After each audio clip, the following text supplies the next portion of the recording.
Assalamu alaikum, friends. Hope all of you are fine. Uh, I'm Javid, a learner of English literature, and today I'm with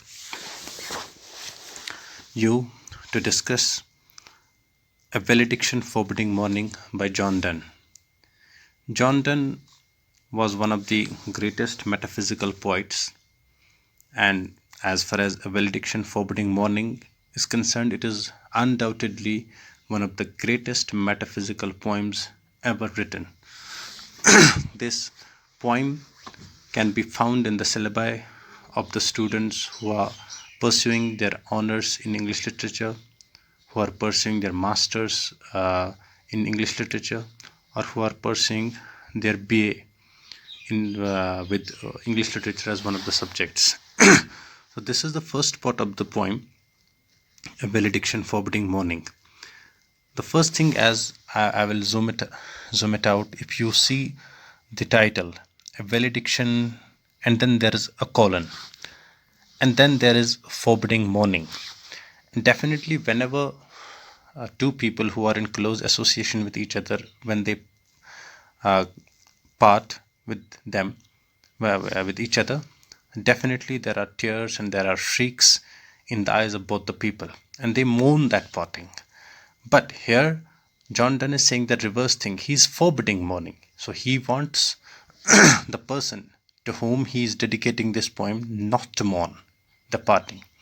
Now comes the introduction of the poem. This poem is written for his wife, Annie Donne, and as far as the times are concerned, this poem was written when he was to take an extended tour of Europe, and that was some of the diplomatic cause, and that's why he pens a poem for his wife before he leaves.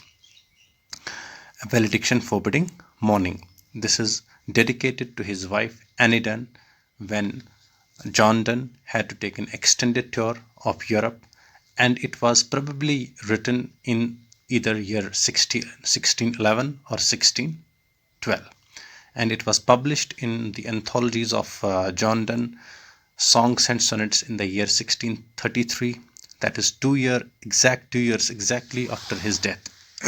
Now, as far as the earlier poems of John Donne are concerned, you will find the element of sensuousness there, and just like there is flea. But in this poem, you find the element of spirituality embedded. So it proves that John Donne was not wholly and solely a sensuous poet. So he had that multifold competence. He could write on the subject of spirituality as well. And you know that John Donne was known for his conceits. So let me tell you what's a conceit. Conceit is a kind of extended metaphor. It's a kind of extended metaphor. So definitely you will find those elements over here as well. The power of conceits definitely is one of the hallmarks of this poem. So I have divided this poem into lectures. This is the lecture 1. So let us see what he says. It is this poem comprises of 9 stanzas of 4 lines each. That is, there are 36 lines in total. And the rhyme scheme that has been employed by the poet is ABAB. So that is, it is iambic tetrameter. Now we go by the first stanza. As virtuous men pass mildly away.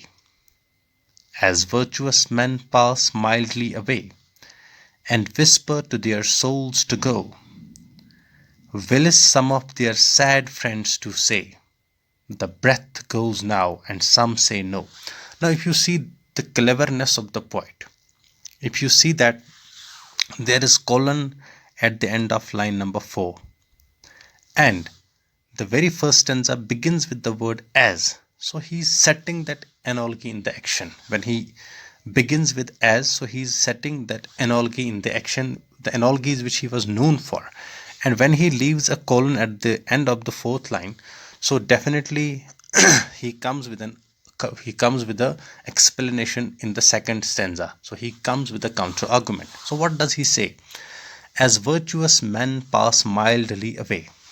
he's telling his wife that just like the people who are sacred, who are virtuous, who are truthful, they pass. What does this pass mean? This pass means it is a transition from the transient world to the eternal world. That means when these people die. As virtuous men pass means when the virtuous people die, mildly away. So they do pass. They accept their death. How is it that they pass mildly away? So they accept their death. So they pass into the next world mildly, with no noise, and whisper to their souls to go. They are so acceptable.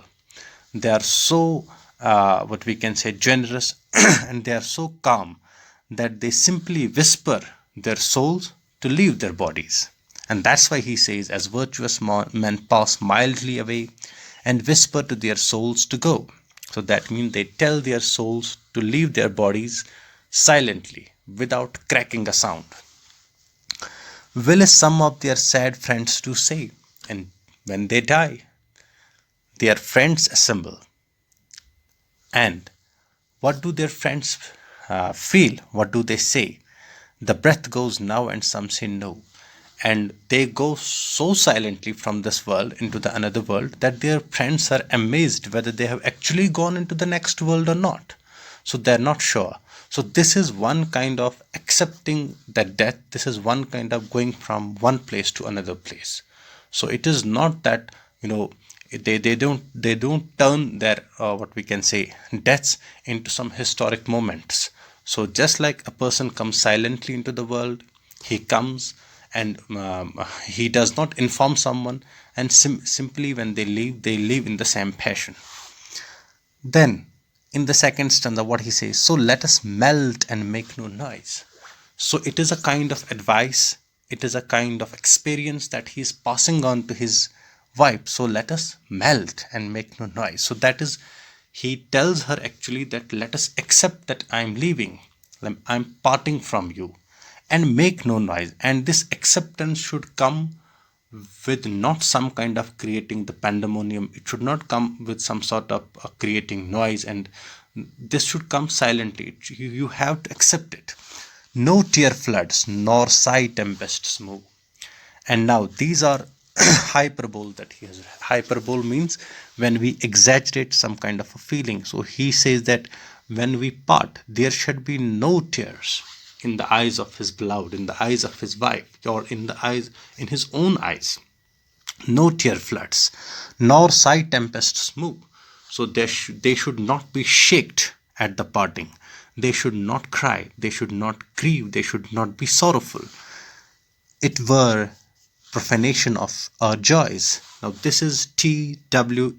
It is the archaic language, and it means it were profanation of our joys. That means if these two lovebirds, because it is a love poem, if these two lovebirds resort to crying, if they resort to getting their eyes shedding tears, if they resort to sighing, so it would be definitely bringing a disrepute to their love.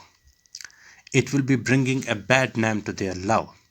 To tell the laity our love. So because he says that it is not wise to tell, laity means lay, common people. It is not wise to tell common people about their love. It's not something, what we can say, one should not broadcast. He is not going to broadcast that they are parting. So it is, parting is a part of love.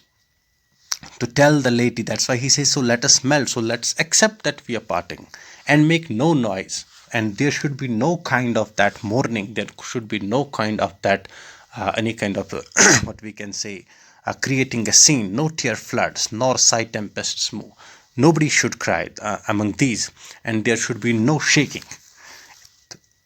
For profanation of our joys. For if they resort to that, so it would be simply bringing disrepute to their love. And why it makes no sense to tell people, broadcast it, to tell people, or what we can say, address people about their love. Then moving of the earth brings harms and fears. Now again, see the beauty of the language, the beauty of his vocabulary. He says moving of the earth. Moving of the earth refers to earthquakes. when the earth shakes, brings harms and fears. Definitely, whenever there is an earthquake, so it does not go without harming. We can see deaths there. We can see the tall and lofty buildings. They are dashed to the ground, and people are afraid. They are terrified. Men reckon what it did and meant. People are not in a position to understand what actually happens at the time when there is an earthquake. But trepidation of the spheres, though greater far, is innocent. Now he is comparing that whenever the earth moves, whenever the earth shakes, whenever there is an earthquake, so people feel it, they are terrified.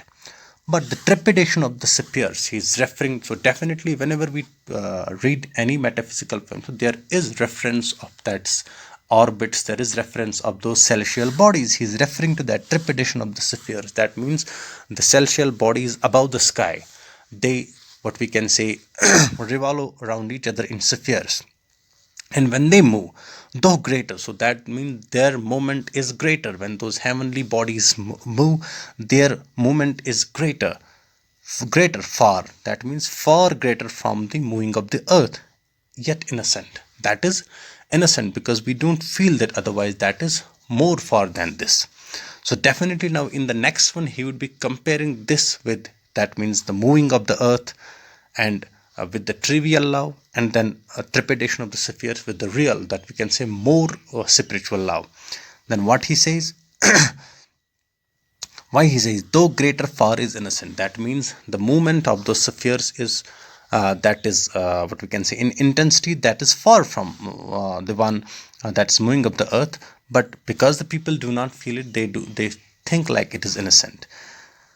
Dull sublunary lovers his love. If you see, there is an apostrophe or s here. So grammatically, whenever we have to make something plural, so we put an apostrophe there.